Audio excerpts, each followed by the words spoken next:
महाविकास आघाडीचे हिंगोली लोकसभा मतदारसंघासाठीचे उमेदवार नागेश पाटील आष्टीकर यांनी मोठं शक्ती प्रदर्शन करत आपला उमेदवारी अर्ज दाखल केलाय।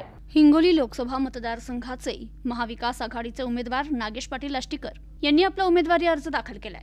अर्ज दाखल करण्यासाठी राज्याचे विधान परिषदेचे विरोधी पक्षनेते अंबादास दानवे, माजी मंत्री शिवाजीराव मोघे, माजी खासदार सुभाष वानखेडे, काँग्रेसचे माजी आमदार माधवराव पाटील गोळेगावकर यांच्यासह विविध आजी-माजी आमदार पदाधिकारी मोठ्या संख्येने उपस्थित होते। उमेदवारी अर्ज दाखल करण्यापूर्वी नागेश पाटील आष्टीकर यांनी छत्रपती शिवाजी महाराज यांच्या पुतळ्याला पुष्पहार अर्पण करत अभिवादन करत आपला उमेदवारी अर्ज दाखल करण्यासाठी मोठं शक्ती प्रदर्शन करत कार्यकर्त्यांसह ते रवाना झाले। तत्पूर्वी गांधी चौकात जाहीर सभेचं आयोजनही करण्यात आलं होतं। या जाहीर सभेला महाविकास आघाडीच्या सर्व घटक पक्षातील प्रमुख पदाधिकाऱ्यांची उपस्थिती होती। यावेळी मंचावर माजी खासदार सुभाष वानखेडे, माजी आमदार माधवराव पाटील गोळेगावकर, काँग्रेसचे ज्येष्ठ नेते मुनीर पटेल, काँग्रेस महिला नेत्या प्रीती जयस्वाल, वसमतचे माजी नगराध्यक्ष अब्दुल हफीज अब्दुल रहमान, काँग्रेसचे ज्येष्ठ नेते डॉक्टर एम.आर. केतंबार प्रमुख पदाधिकाऱ्यांची उपस्थिती होती। तर उमेदवारी अर्ज दाखल करण्यासाठी तसेच या जाहीर सभेसाठी मोठ्या संख्येने महाविकास आघाडीतील कार्यकर्त्यांची उपस्थिती होती। महत्त्वाची अशी निवडणूक आहे। हुकुमशाही विरुद्ध लोकशाहीची निवडणूक म्हटलं तर या ठिकाणी वाव ठरणार नाही। गेल्या आपण 10 वर्षामध्ये पाहतो की या ठिकाणी शेतकऱ्यांच्या शेतमालाला भाव नाही, तरुणांना रोजगार नाही, महिलांचा गॅसचे भाव त्या ठिकाणी पाहतोय। महिला त्रस्त, तरुण त्रस्त, कामगार त्रस्त, शेतकरी त्रस्त। म्हणूनच म्हणतो ही हुकुमशाही विरुद्ध लोकशाहीची निवडणूक आहे आणि म्हणून जनतेने यावेळेस हुकुमशहा जर आपल्याला हटवायचा असेल तर येत्या या निवडणुकीमध्ये आपल्याला आघाडीच्या पाठीमागे खंबीरपणे उभं राहावं लागेल आणि त्याप्रमाणे निश्चितपणे जनतासुद्धा या ठिकाणी कंटाळलेली आहे म्हटलं तर वावगं ठरणार नाही। 100% आमचा उमेदवार या ठिकाणी निवडून आल्याशिवाय राहणार।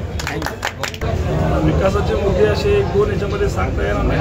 खूप सारे विकासाचे मुद्दे आहेत, खूप सारी दूरदृष्टी आहे आणि महाविकास आघाडीमध्ये नेते मंडळीने ही महाविकास आघाडी केली ते अतिशय दूरदृष्टीने आणि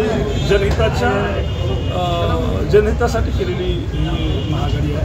त्यामुळं आमचा अजेंडा हा विकासाचाच असणार आहे आणि त्याच्यापेक्षाही जास्त पुढे जाऊन सांगतो की विकास तर होतच राहील किंवा त्याच्यानंतर तर आजपर्यंत जी काही मोठी मंडळी आहे त्यांनी भरपूर गोष्टीमध्ये कामही केलेलं आहे। पण आजचा खरा मुद्दा जो आहे तो आज शेतकऱ्याच्या संदर्भातला आहे। शेतकरी अतिशय बेजार आहे आणि आपला मराठवाडा असेल किंवा यासाठी शेती केंद्रांमध्ये सगळ्यात अग्रेसिव्ह असलेला जिल्हे आहे।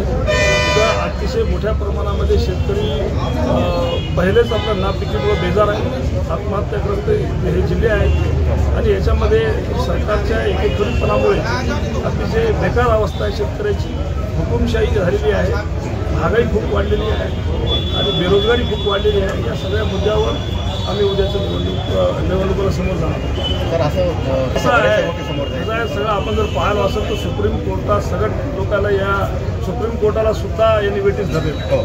त्यामुळं हुकुमशाही तर आलेलीच आहे, जुमतच नाही। तर हे हुकुमशाही जर कुठं घालवायची असेल तर हे 2024ची निवडणूक, याच्यानंतर निवडणूक जर समजा हे हुकुमशाही जर पुन्हा वापस आली तर निवडणुका होणारच नाही। हिंगोलीच्या जनतेला काय सांगू शकाल साहेब? मी आपल्या माध्यमातून सर्वच मतदार बांधवांना सांगू इच्छितो की आज हे 2024ला आपल्याला सर्वांनाच नीट डोळे उघडून पाहण्याची गरज आहे। या निवडणुकीला अतिशय गांभीर्याने घेण्याची गरज आहे। येणाऱ्या पिढीसाठी आपण काय शिल्लक ठेवतो किंवा काय करतो हे आवर्जून लक्षात ठेवणं गरजेचं आहे, कारण येणारा काळ हा हुकुमशाहीचा आहे।